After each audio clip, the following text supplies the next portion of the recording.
오늘 장소가 옮겨진 관계로 여러 가지 불편한 점이 있는데 죄송합니다. 그렇다고 또 우리가 인상 써서는 안 되겠죠. 제가 그 예배 드리기 전에 그 이미지 특강을 조금 했어요. 사람은 다른 사람에게 보여지는 나 자신의 모습, 그것은 얼굴로 기억이 된다고 그래요. 그래서 우리 얼굴 표정이 그만큼 중요하다. 내 이미지에 모든 것이 얼굴에 담겨있기 때문에 그래서 항상 우리 표정을 잘 해야 되는데 웃는 얼굴로 우리가 다른 사람의 기억이 돼야 됩니다. 웃는 사람은 좋은 사람으로 기억이 되거든요. 그래서 웃어야 되는데 억지로 사람들이 있는 데서 소리내고 웃으면 미친놈이라고 하니까 얼굴만 그래서 이렇게 시범을 보여드릴게요. 근데 이게 입꼬리만 올리면은 표정이 100% 바뀐다고 그래요. 그러니까 저도 어디서 특강을 들었어요. 1시간 동안. 여러분 그래서 좋은 표정을 남에게 보여주시기를 바랍니다. 근데 이게 한쪽만 올라가면은 비웃는 얼굴이 된다고 해요.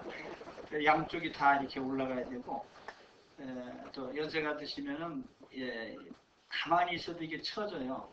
그래서 심술통처럼 보입니다. 일부러 거울 보면서 이렇게 표정을 잘 바꾸시면 모든 사람에게 좋은 사람으로 기억될 수가 있습니다.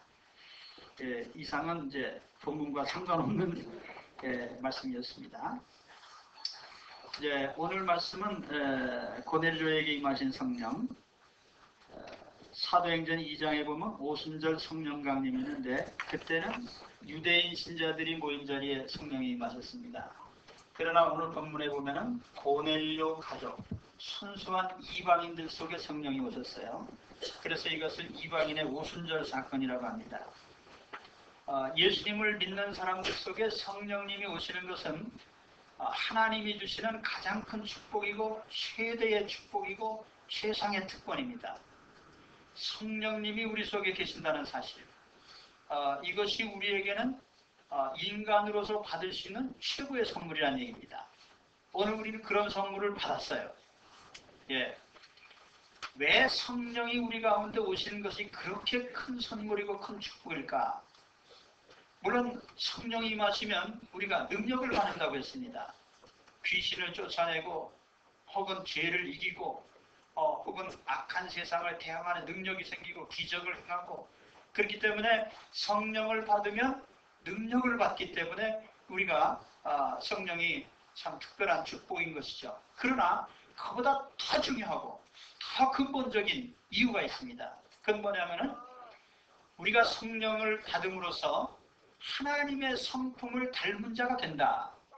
하나님의 성품에 닮아가도록 성령님이 우리를 변화시켜 주시는 작업을 하십니다. 이걸 힘든 말로 하면 성화라고 하는데, 성령님이 우리 속에 오셔서 우리로 하여금 하나님 성품을 닮은 사람으로 바꿔주시기 때문에 이것이 성령님이 우리에게 주시는 가장 큰 축복인 줄로 믿습니다. 성령님이 내게 오셔서 뭘 하셨나? 그러지 마시고요. 성령님이 나의 본성을 하나님의 성품으로 바꾸고 계신다는 사실을 내가 깨달아야 돼요. 자, 우리 성령님이 목표하시는 목표는 뭐냐면 우리의 성품이 하나님과 같이 거룩해지는 겁니다.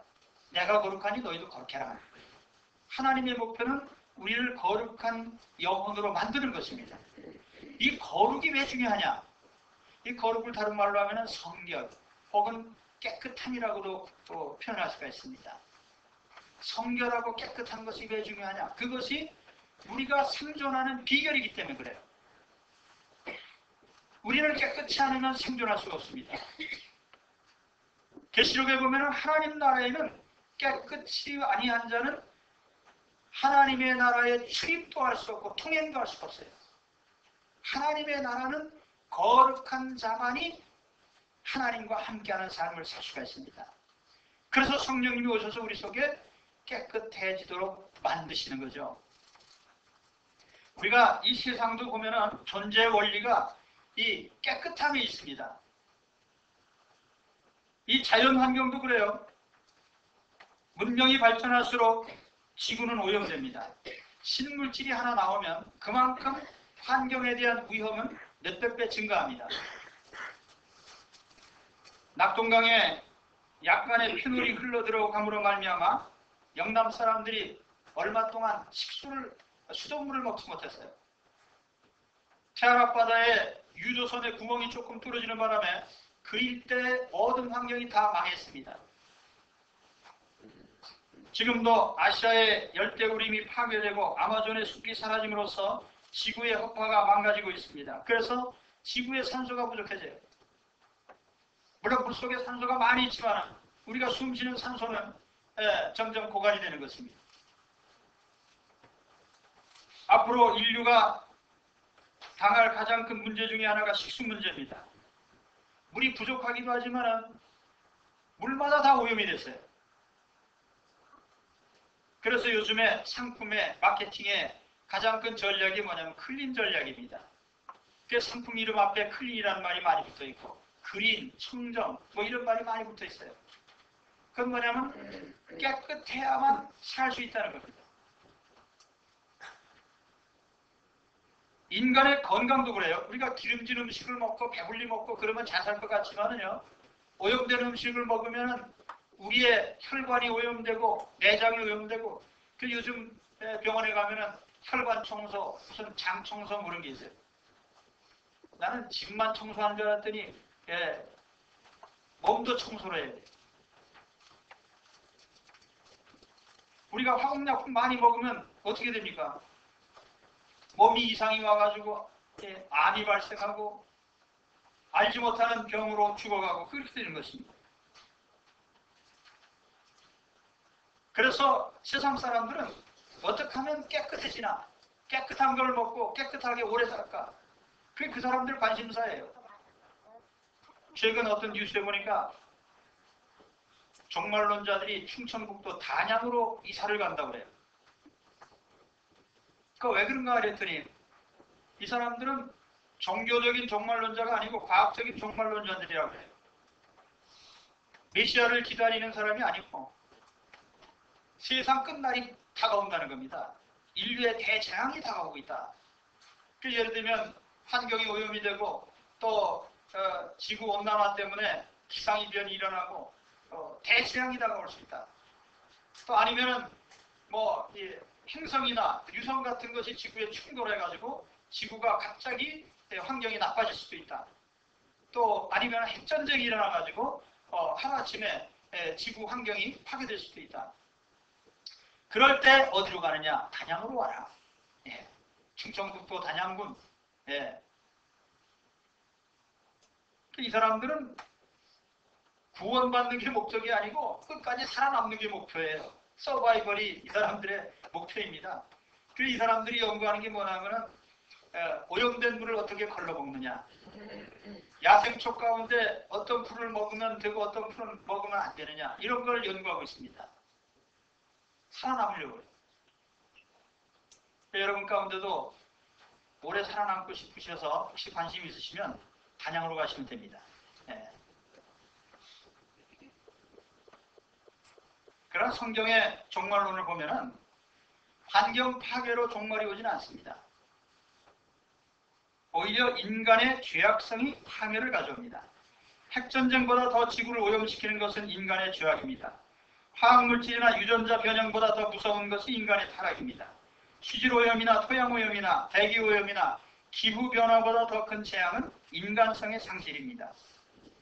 요즘 우리가 세상 살기 힘들다는 말을 하는데 실상은 숨쉬기가 힘들어지거나 물이 없어서 살기 힘든 게 아니라 사람이 약해져서 살기 힘든 거예요. 그래서 마태복음 24장에 우리 주님 하신 말씀 가운데 보면은 그때 많은 사람이 시험에 빠져 서로 잡아주고 서로 미워하겠으며 불법이 성함으로 많은 사람의 사랑이 식어지리라. 이게 종말의 징조예요. 사람의 본성이 점점 악해져서 하나님의 거룩한 품성이 없어집니다.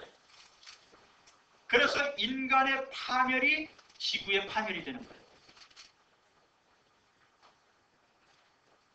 주님 말씀이 입으로 들어가는 음식이 인간을 더럽히는 것이 아니라 오염된 마음에서 나오는 입술의 말이 인간을 더럽힌다고 했습니다. 그러므로 우리는 영혼을 깨끗하게 해야 살아남을 줄로 믿습니다. 영혼 청소해야 돼요. 그 영혼 청소를 하시기 위해서 성령이 오신 겁니다. 성령의 첫 번째 역할은 우리 성도들의 마음에 오셔서 우리가 예수 그리스도를 담는 성품이 되도록 변화시키는 것이 목적입니다.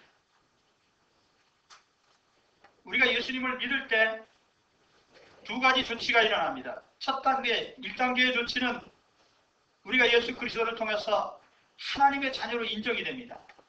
우리가 예수님의 십자가를 믿고 의지하면, 그리고 우리 예수님을 마음에 영접할 때에 하나님은 우리를 죄 없는 자로 간주하시고 무죄를 선언하시고 우리를 하나님의 자녀의 자격을 주십니다. 그것으로서 우리는 하나님의 자녀의 자격을 얻죠.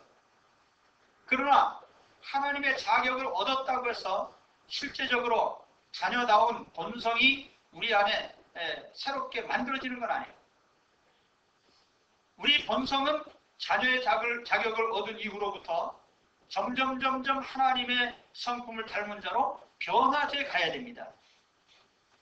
우리가 예수 믿고 하나님 자녀의 자격을 얻는 것을 우리가 성경적으로는 칭의라고 합니다. 의롭다함을 받았다. 그건 한 번이면 축하합니다.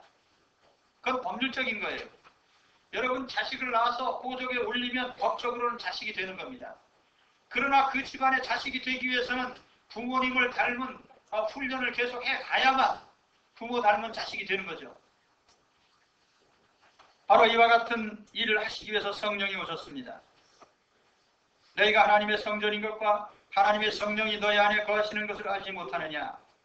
누구든지 하나님의 성전을 더럽히면 하나님이 그 사람을 멸하시리라. 하나님의 성전은 거룩하니 너희도 그러하니라. 오늘 우리 속에 성령이 오셔서 우리 속을 깨끗하게 만드시기 위해서 부단히 성령님의 역사가 일어나고 있습니다. 죄를 깨닫게 하십니다. 죄를 짓지 않도록 막아주십니다. 때로는 죄를 회개하게 하십니다. 내가 알지 못하던 죄를 드러나게 하십니다. 그래서 죄를 책망하고 죄를 고치도록 하시는 것이 성령님의 역사입니다. 오늘 말씀해 보면 고넬료가 성령 받았을 때 두 가지 변화가 왔습니다. 첫째는 방언을 말하는 새로운 말을 하는 은혜를 받았습니다. 새로운 말, 방언, 천국의 말. 왜 방언을 하게 하셨을까? 어떤 분들은 방언으로 기도를 하게 하려고 방언 주셨다 그런 것도 있어요. 그럼 한국말로 기도하면 안 들어주십니까? 미국 사람이 영어로 하면 하나님이 안 들으시나요? 특별히 기도를 위해서 하나님이 방언을 주셨다라고 말할 수는 없습니다. 또 어떤 사람들은 방언으로 귀신을 쫓아낸다 그래요. 그럼 한국말로 하면 귀신이 안 나갑니까? 미국 사람이 영어로 하면 귀신이 못 알아듣습니까? 그것도 아닌 것 같아요. 방언이라는 건 뭐냐면 천상의 언어입니다.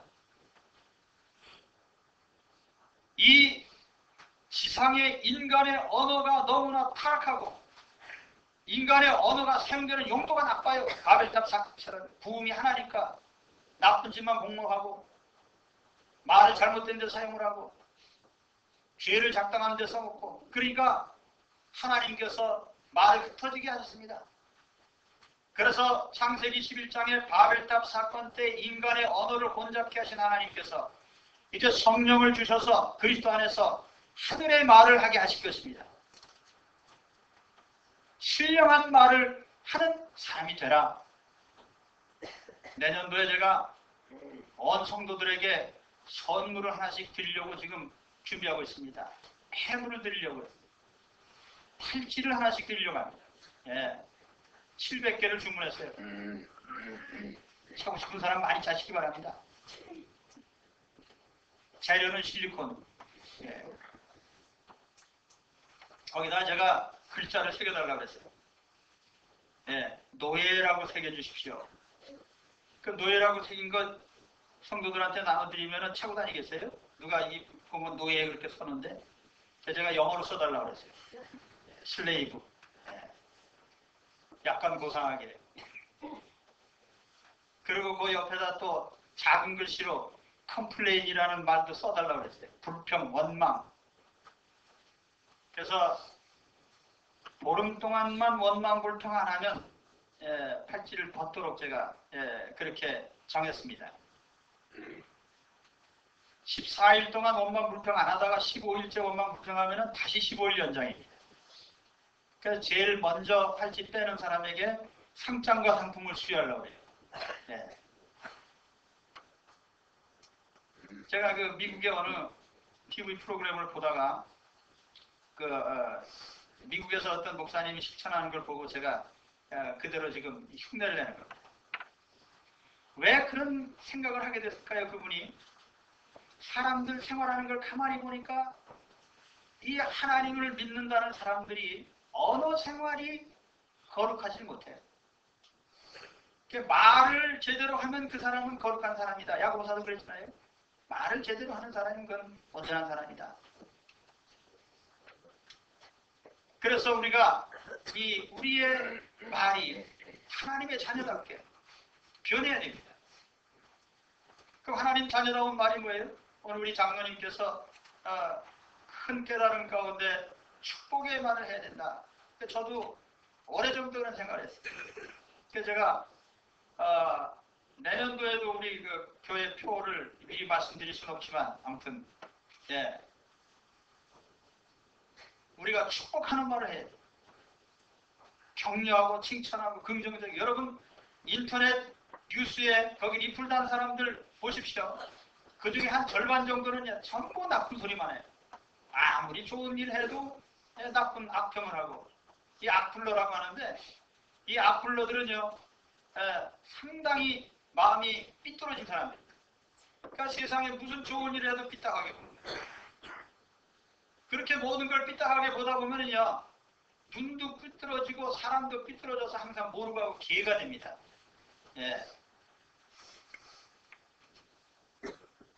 그럼 안 되죠. 그래서 우리가 우리의 말은 인생을 나아가게 하는 바른 길로 나아가게 하는 지표 역할을 하는데 우리 말을 바로 해야 되겠다. 그러니까 하나님께서 우리에게 성령을 주실 때에 방언을 주신 것은 천국의 말을 주신 것은 너희가 이제는 인간의 나쁜 말 하지 말고 신령한 말 해라 이거예요. 천국의 말, 은혜로운 말, 축복의 말 이런 말씀 하시기 바랍니다. 우리 언행이 변해야 돼요. 그런가 하면 또 하나님을 높이더라 그랬어요. 성령을 받았더니 어떤 분들은 그래요. 성령 받고 뭐가 나타났습니까? 방언을 했죠. 신령한 말을 했죠. 또 성령 받고 하나님을 높였습니다. 이게 뭐 대단한 것입니까? 대단한 일이죠. 모든 사람들은요 인간을 높이고 사람을 높이고 자기 명예를 추구하고 그러느라고 밤낮 서로 티격태격하고 싸우고 그러는 거예요. 부부싸움도 왜 해요? 서로 네가 잘났는데 내가 잘났냐고 잘난 것 서로 자존심 세우고 그러다 보니까 싸우는 거지. 하나님을 높여봐요. 그런 일이 일어나나? 우리 인생 중에 제일 고상한 사람이 누구냐? 하나님께 영광 돌리는 사람입니다. 하나님 영광을 위해 사는 사람. 최고의 인생을 사는 사람이에요. 축구선수가 딱 예수 믿는 축구선수가 골 한 골 넣고 딱 무릎 꿇고 기도를 하면요. 안 믿는 사람들이 저 친구 왜 이렇게 티를 내냐? 그럼 지들은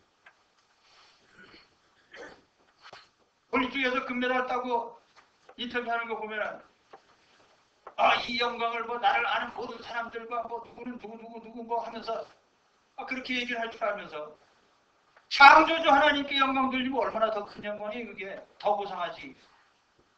인간의 명리를 위해서 하지 않고 하나님의 영광을 위해서 내 생명을 주시고 인생을 주시고 나를 구원하시고 축복을 하시고 하나님의 명예를 위해서 내가 했다 이거예요. 그게 뭐가 잘못됐어요? 우리가 하나님의 영광을 위해서 사는 사람은 가장 영광된 사람인 줄로 믿습니다. 그래서 우리가 여기 고넬료가 사실은 로마 장교니까 고넬료는 항상 황제의 명예를 위해서 싸우는 사람이에요. 그래서 고넬료가 평소에는 황제를 위하여, 가이사를 위하여, 이게 이 사람의 목표인데 하나님의 영광을 위하여 이렇게 됐거든 이제. 그러니까 인생이 바뀐 거죠. 철학이 바뀌고 사상이 바뀐 겁니다. 하나님의 영광이 가장 우선인 인생이 되더라.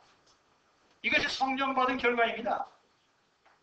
여러분, 성령 받은 것이 우리 인간의 본성을 바꾸고 또 그로 말미암아 일생 동안 주님을 닮아가게 하고 하나님의 성품을 닮아가게 하고 하나님의 명예를 위해서 살게 하고 우리의 언행을 바꾸는 바로 본성의 변화를 가져오는 역사인 줄로 믿습니다. 오늘 우리는 다 예수님을 믿고 이미 성령 받은 사람들이에요. 그렇기 때문에 우리 성령 받은 우리는 항상 성령님이 우리 안에서 지금도 나를 거룩하게 만드시기 위해서 역사하고 계신 것을 깨달아야 됩니다. 성령님이 이건 죄다 하지 마라 그럴 때는 성령의 지시를 받아서 순종하시기 바랍니다. 그래서 점점 내가 주님을 닮은 신령하고 거룩한 성품으로 변화되어가는 그것이 우리 하나님의 뜻을 이루는 것이고 가장 큰 목적인 줄로 믿습니다. 두 번째로 오늘 말씀을 보면은 성령이 언제 임하였느냐 하면은 복음의 말씀을 들을 때 임하였습니다. 말씀 들을 때 성령이 임하였어요. 그런데 십자가의 복음, 예수 그리스도의 복음을 들을 때 성령이 임하였습니다. 사도행전 19장에 보면은 바울이 에베소에 가서 몇몇 교인들을 만났어요.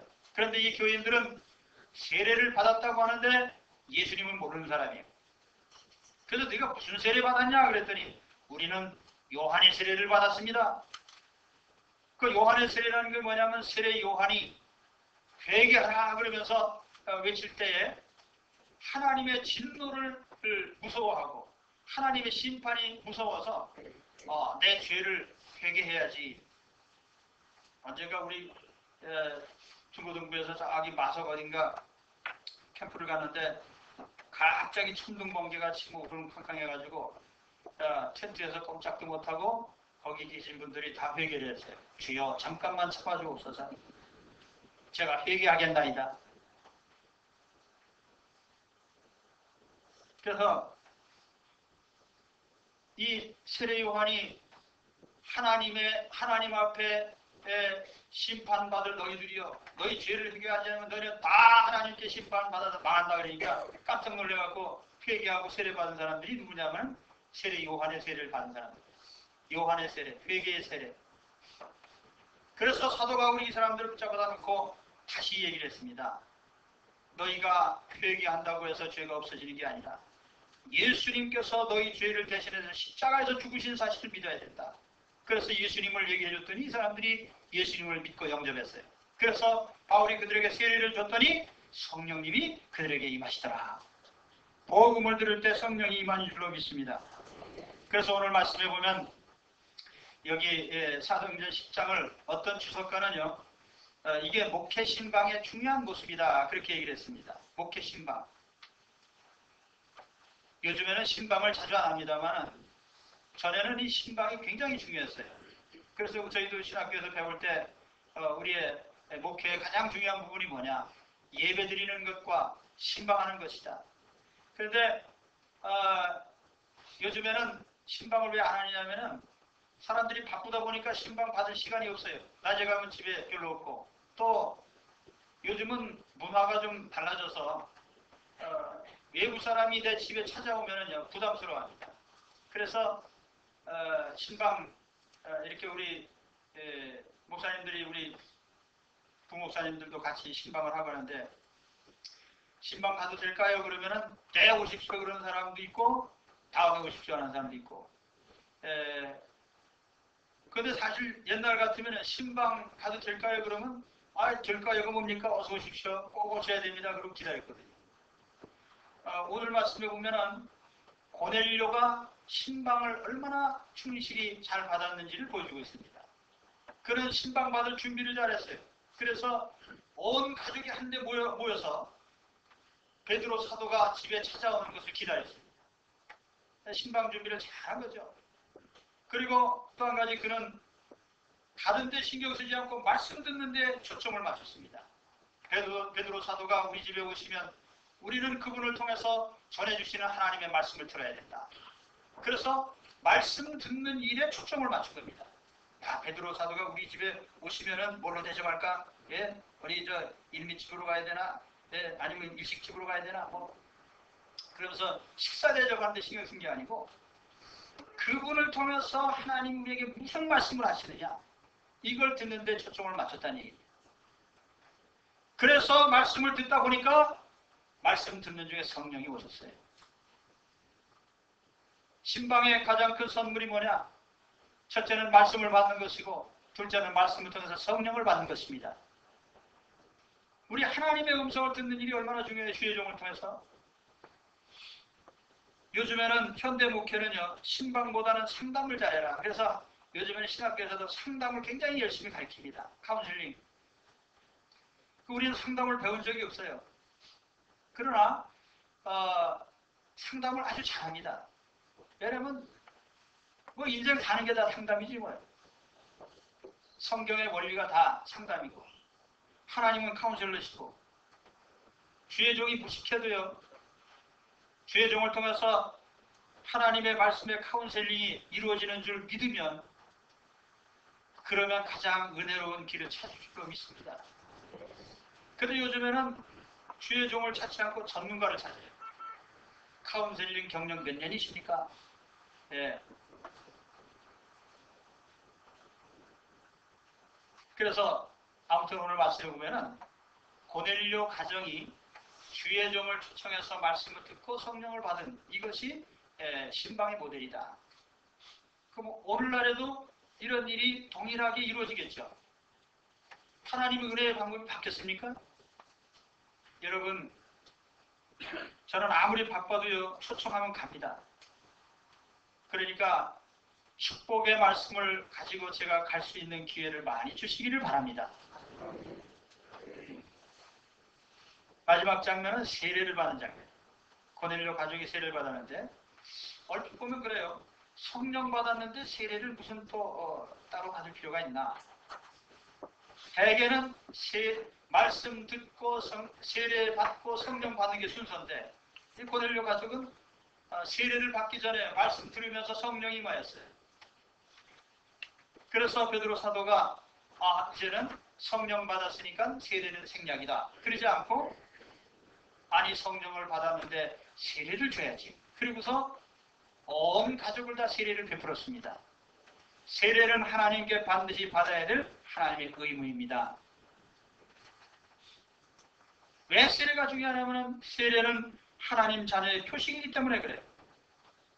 구약시대에는요. 하나님 자녀 표시를 어디다 했냐면요. 남자들에게 했습니다. 여자들한테 표시 안 하고 남자들한테만. 그래서 살갗을 베어냄으로써 평생토록 흔적이 남게 했어요. 하나님 자녀된 표시. 이게 뭡니까? 할례입니다. 그래서 이스라엘 사람들은 할례받은 자다라고 하는 것이 최대의 자긍심입니다. 그게. 나는 할례받은 백성이다. 그 말의 뜻은 뭐냐면 나는 하나님이 선택한 선민이다. 하나님 백성의 표시가 내 몸에 있다. 그래서 대단한 자부심을 가져요. 그래서 성경에 보면 할례받지 못한 사람에게 무슨 일을 당하는 걸 가장 큰 수치로 알았습니다. 할례받은 것. 아우슈비츠 수용소에서 유대인들이 600만이 죽어가는데 그런 가운데도 이 사람들이요. 거기서 어떤 자세로 죽어간지 아십니까? 우리가 아무리 어려움을 당한다 해도 우리는 하나님 백성의 품위를 떨어뜨리면 안 된다. 그만큼 자부심이다. 그럼 세례는 뭡니까? 세례는 예수 믿고 하나님 자녀가 됐다는 표시입니다. 오늘 우리는 그만큼 자부심이 있습니까? 나는 세례를 받은 하나님의 자녀의 표시가 있는 사람이다.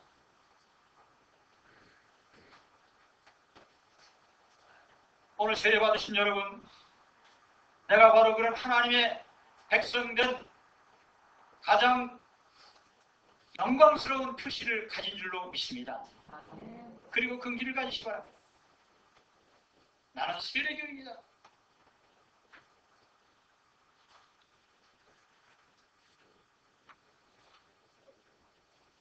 세례를 받은 자에게 교회는 공식적으로 의무도 부과하고 권리도 부여합니다. 교회 공동체는 세례 교인을 통해서 모든 다스림과 통치가 이루어집니다. 공동회의를 해도 세례교인들이 합니다. 세례를 받은 것은 하나님 백성이라는 외부적인 표시이기 때문에 그렇습니다. 여러분, 세례를 미처 못 받으신 분들은 세례를 받으시기 바랍니다. 오늘 마지막 장면은 고넬료가 이제 성령의 은혜까지 받고 베드로 사도에게 며칠 더 묵어 가십시오 하고 요청하는 장면이 나옵니다. 자, 질문을 드리죠. 베드로가 요청했을 때, 아니, 베드로가 아니지, 거꾸로. 고넬료가 베드로 사도가 며칠 더 묵어 가기를 요청을 하는데 베드로가 거절했을까요? 허락을 했을까요? 예? 허락을 했을 겁니다. 예, 저도 그렇게 생각을 합니다. 그러나 허락했다라고 말하면 안 되지, 성경이 없으니까. 그러나 아무튼 추측컨대는 허락했을 것이다. 그리고 이것은 교회사적으로 굉장히 중요한 장면입니다. 고넬료는 순수한 이방인이에요. 베드로가 처음에 고넬료 집에 와서 한 첫 마디가 뭡니까? 나는 유대인이다. 나는 이방인 집에 식사한 적도 없다. 이방인과 유대인이 교제하는 것은 우리 유대인 전통의 불법이다. 그런데 너희가 나를 초청했으니 이방인이 네가 나를 초청한 이유가 뭐냐? 이렇게 물었거든요. 그런데 지금 고넬료는 세례받은 후에 베드로 사도에게 정식으로 유대인이시고 할례받으신 베드로여, 당신은 이방인인 우리 집에 정식으로 며칠 묵어 가십시오.